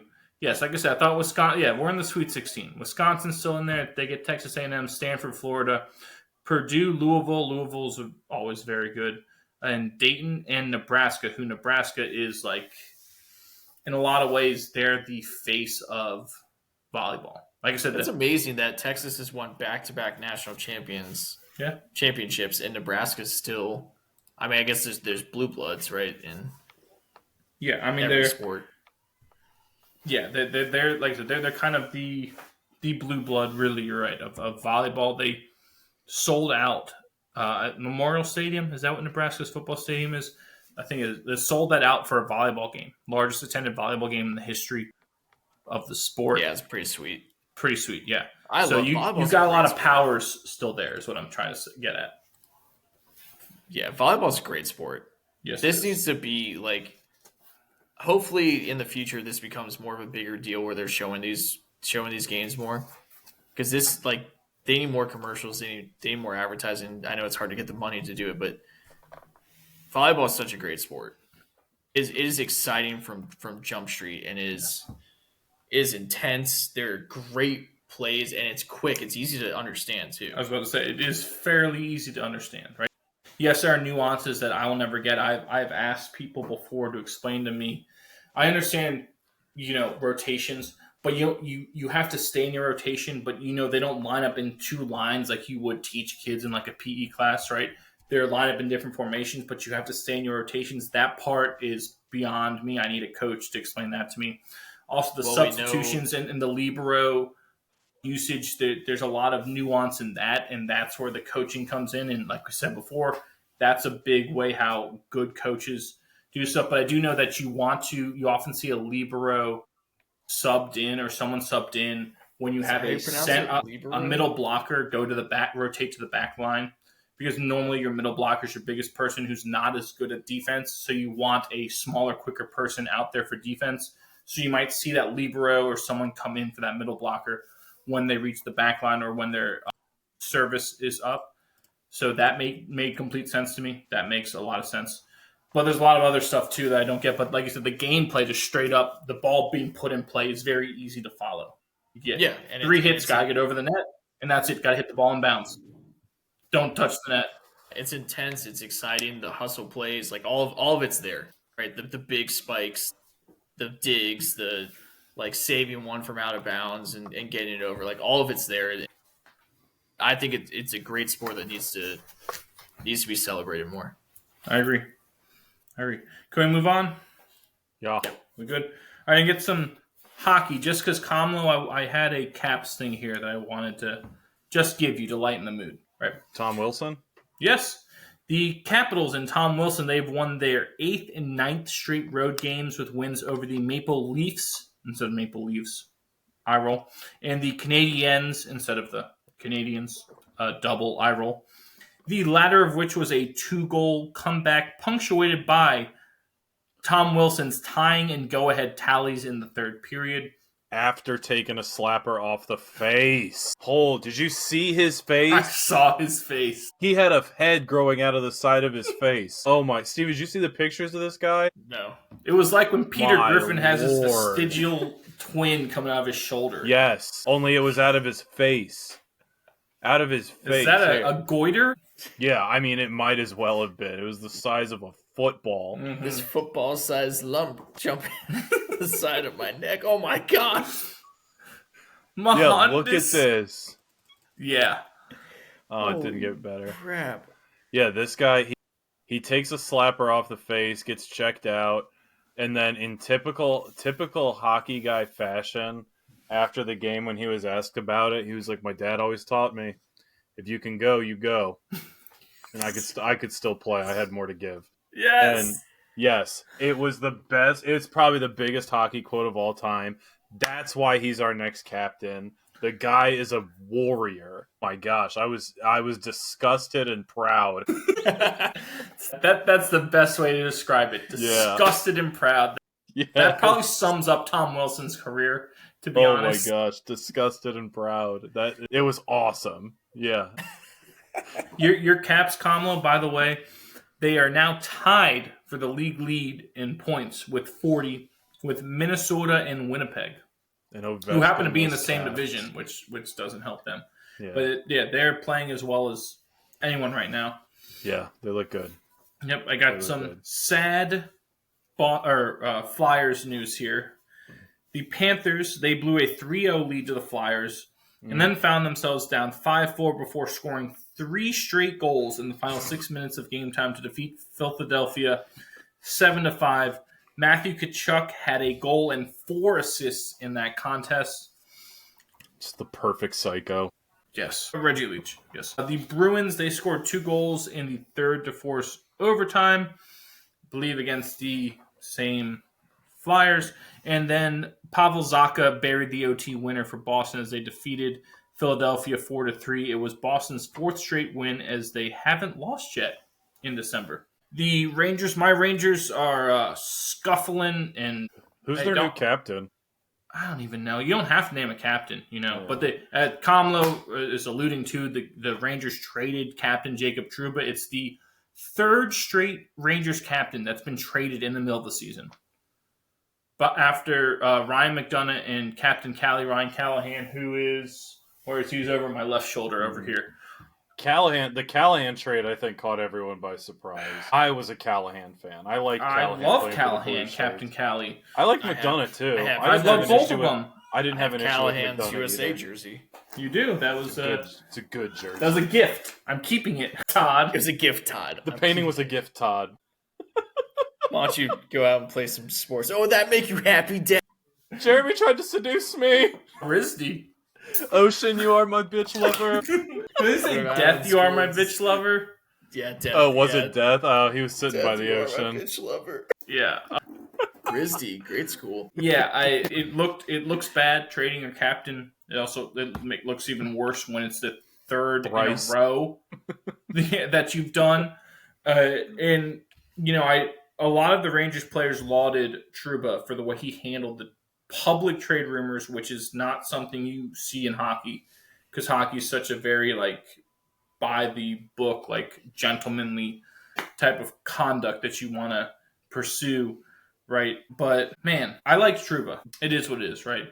The Rangers have been scuffling. They snapped a 5-game losing streak this past week thanks to Artemi Panarin's 2 goals and assists in a 4-2 win over Pittsburgh.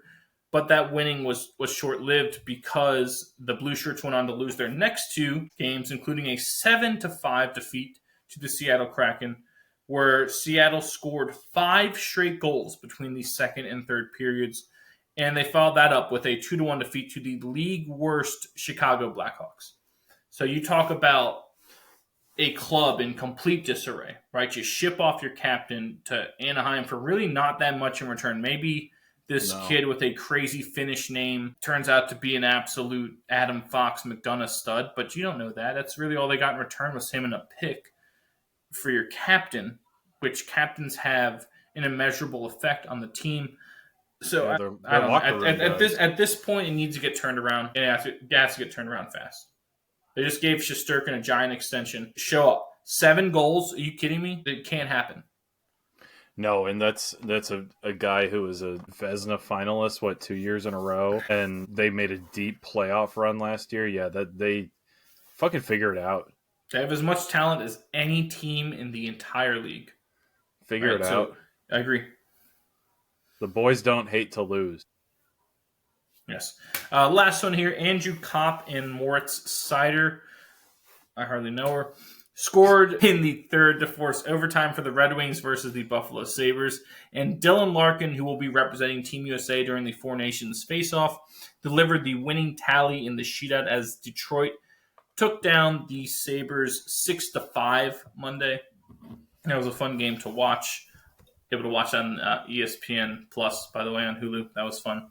Anything else hockey-wise? Kamlo, boy, before we move on to some NBA. Good. NBA-wise, the Cavaliers, who we've talked about a lot, they still have the best record in the league. They outdueled the Nuggets 126-114, despite Nikola Jokic's 27 points, 20 rebounds, and 11 assists.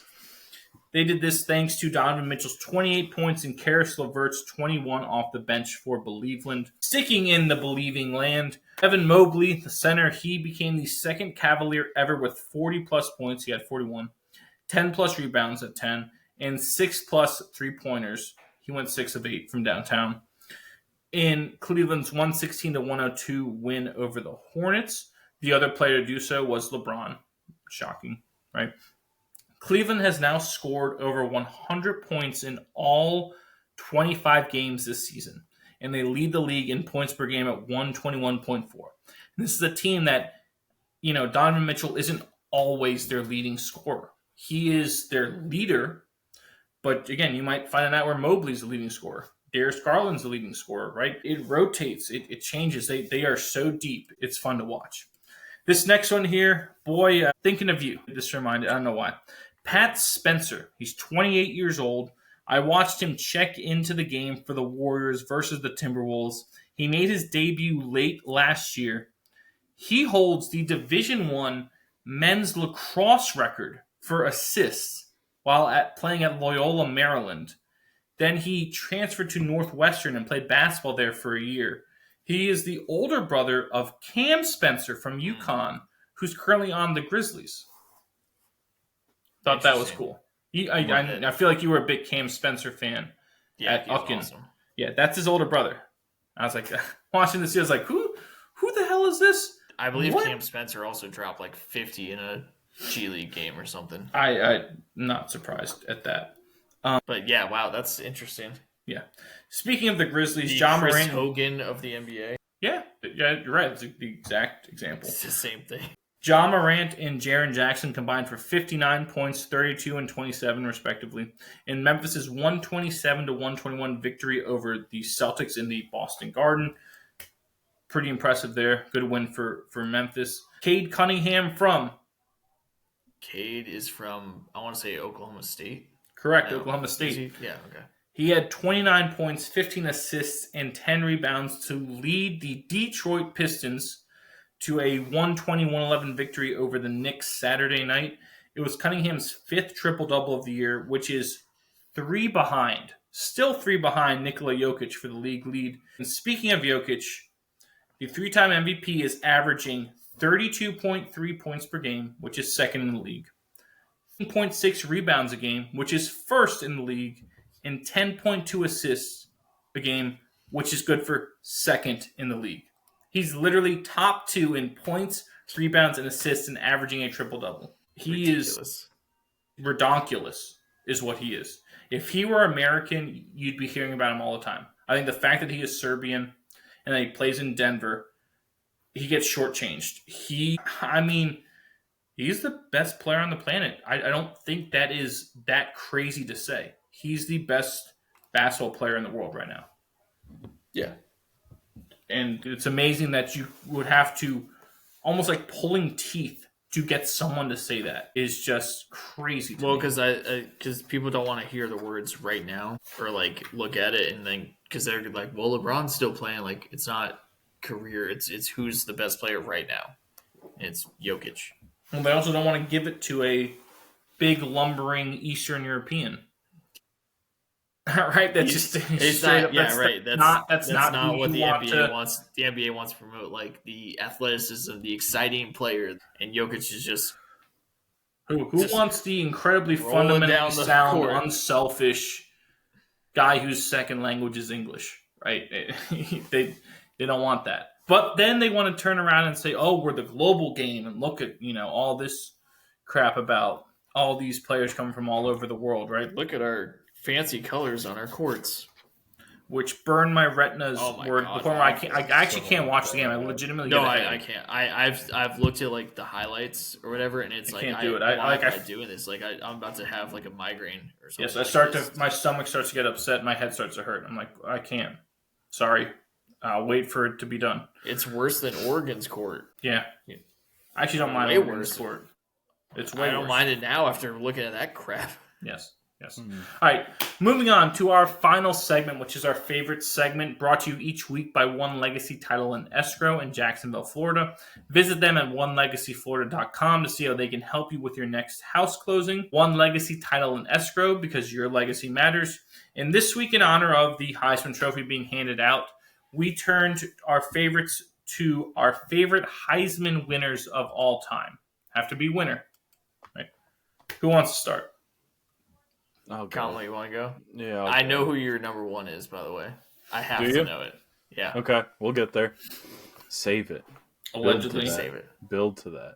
All right, honorable mention, Reggie Bush. Nice. Reggie Leach? It's Reggie Bush. Reggie Bush. Number 5, I've grown to like this guy. I didn't really watch a whole lot of him in college, shocker, but I've grown to really like him as a professional, and I think that kind of influences this pick a little bit. It's Baker Mayfield. Love me some Baker. I like Baker Mayfield. I like he's a guy's guy. Baker Mayfield's a guy's guy. He pops up on a couple of YouTube channels every now and then, does some YouTube Feels golf. like a Brooks Koepka. Yeah. I mean, he's been on Bob Does Sports, so that's kind of cool. So is Johnny Manziel. He's not on my list, though.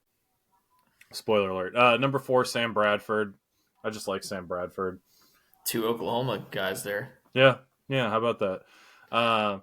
Number 3, it's a quarterback. Cam Newtown. Cam Newtown. I'm gonna go with Cam Newton. Considering just his performance at Auburn, I'm not taking into account his later years in the NFL. Obviously, I'm going strictly off of college. Hey, he was an NFL MVP when 15. Yeah, I know, but I don't really like him now. The outfits he wears and the takes that he has and who he works for. I'm not a big fan of Cam Newton. Scam Newton. Yeah, but college Cam, Auburn Cam, War Damn Eagle Cam. That's my National champion Cam. Yeah, that's my Cam. Number 2, we're going to take it to the swamp. I'm going with Tim Tebow. Love him, former Patriot. No, I like Tim Tebow, and I liked him in college, and I liked him even more after the documentary came out. And I know that's exactly what the documentary was for. That Netflix Untold Stories of like Tales from the Swamp or whatever it was, Swamp Kings. That's what it was called. And I know that Urban Meyer like jack off session. That's exactly what it was meant to do.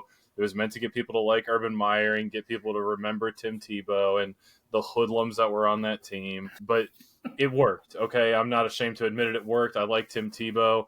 So Tim Tebow in the 2 hole. Stevie, who do I have in number 1? Famous Jameis. That's right. I want to eat a W. Baby. Who want to eat this W with me? I'm going famous Jameis Winston, baby. Crab legs and all. I knew it. I knew you had to have number 1. Yeah, that's my list. I'll hang up and listen.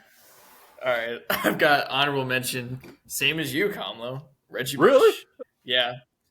Got his Heisman back. About damn time that he gets his Heisman back. I would have had him on there regardless. And I feel like I could just hear regardless. Yeah, I feel like I could just see, which is not a word, like the Fresno State run that he has. Like every highlight reel they run with Reggie Bush is always the Fresno State one. Number 5, I would split this up with the Wisconsin guys: Alan Amici, who is a fullback, by the way, and Ron Dane, who might as well be a fullback.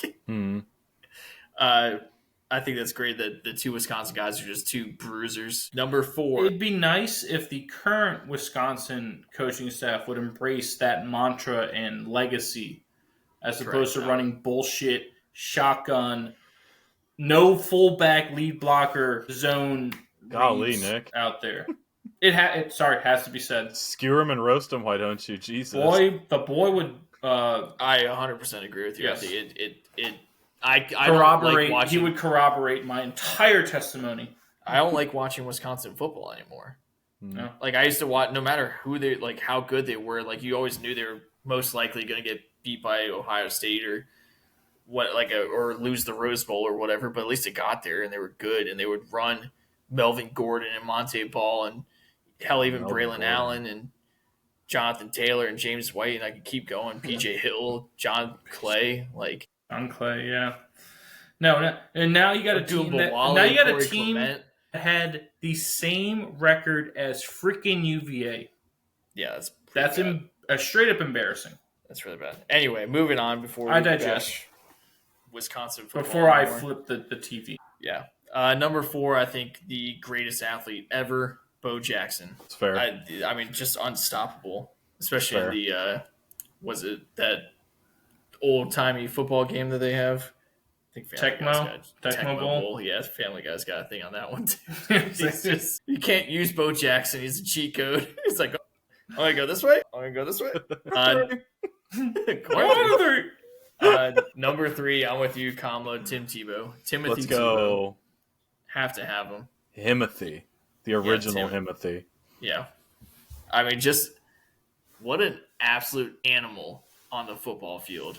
I love Tebow. Yeah. I wish he got like more playing time in the NFL. Just a chance, but people don't want to deal with him. He wasn't the most talented passer, but God, he was a winner. Absolute winner.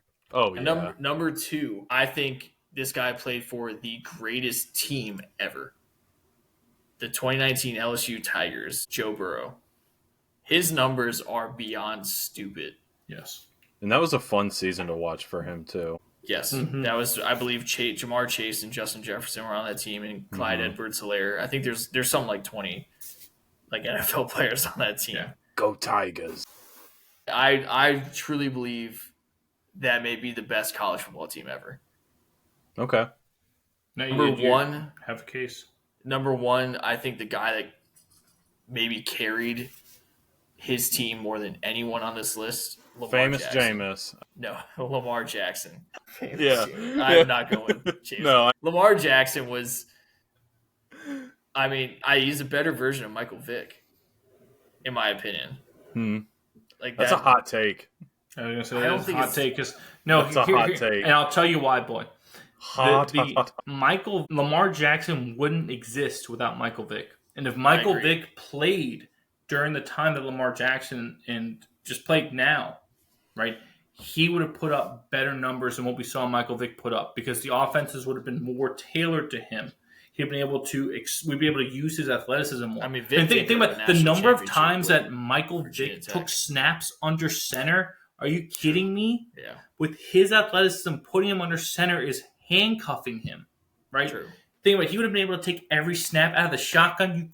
You would not be able to stop Michael Vick. Still think Lamar Jackson.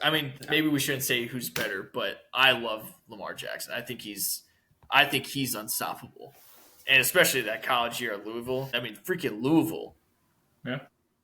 And that was he was going at it with Clemson. That was during the Clemson run that they had. I believe Deshaun Watson was the quarterback on Clemson that year, where they went into overtime. You know what's fun is the highlight they always showed during his Heisman campaign was him hurdling some lowly defender at UVA for a third. His skill level might be the best out of anyone I just named. Maybe Reggie Bush is up there too, but God, his skill level, unreal. Anyway, I'll hang up and listen. It's a good list. I have 2 honorable mentions. The first one is the aforementioned Ron Dayne, who really put Wisconsin football on the map. I would argue all those guys that the boy just listed at running back who went on to have great success in the NFL, they don't happen without Ron Dayne. He's the standard bearer for what is Wisconsin football. The other honorable mention is Barry Sanders. Barry Sanders is so good. Right. Yeah. If he didn't play for those horrible Lions teams, we would be saying he is the best running back ever. And it might not even be close. He's in the conversation with Walter Payton and Emmitt Smith and a few other people. But Barry Sanders was so good. Right. His numbers from his Heisman year are just asinine and insane. And he was returning kicks too some of the time, right? He was nuts. Number 5, I have Reggie Bush. That's everyone did. He may be the best running back or person to carry or catch the ball that we've ever seen in our lifetime since we've been alive. He was that good in college. Like you said, it was a travesty, a sham, and a mockery that he had his Heisman taken from him, and that was rectified appropriately. Great Heisman House commercial with him, by the way. Yes, the cryogenic. Thawing him from the ice. Number 4, Bo Jackson. Arguably the best athlete in the history of athletes based off of his physical gifts. He's just fun to watch, even if you're just watching highlights, right? Number 3, surprised he didn't crack either of you Patriots fans' lists. Doug Flutie from... Thought about it. Where's Doug Flutie from? Boston College. Boston College. Thank you. Wearing, 22, I think was his number, at quarterback? Yeah. How 22. Awesome is that the guy who's 5'9", leading the upset over Miami, the Hail Mary, the everything about Doug Flutie is awesome, right? He's another guy, if he existed now, would probably have gotten a better shot than what he got when he came out. I agree. Right. Number 2, in my opinion, Mr. Heisman, Desmond Howard. Des, okay. The one who coined making the Heisman pose after you score as a Super Bowl MVP with his return for a touchdown for the Packers when they beat the Patriots in the 90s. Stalwart on College Game Day. Love Desmond Howard. Not only are his suits impeccable, his analysis is as well. So Desmond is my number 2. And my number 1 is Tim Tebow. Because no one epitomized winning as him. He is winning personified. He really is. It didn't matter what his statistics were. It didn't matter what the statistics were of anyone else on his team. It didn't matter who was on his team. He was going to win. And that is not quantifiable. There's no measurement for that. There's nothing that you could sit there and take a metric and go, oh, this means in transit this person will win. He is winning. And like you said, boy, he never got the shot, really. And it sounds crazy. Oh, he was a first-round pick in the NFL. He never got the shot in the NFL because the NFL didn't want him. No. They essentially blackballed him. Like some snobby fraternity blackballed someone. He was blackballed by the NFL because they didn't want the other stuff that came with Tim Tebow. But he is a winner through and through. You put him on a team, you will win if he is your leader. Flat out. Yeah, he raises the level of every single person on your team. Yes.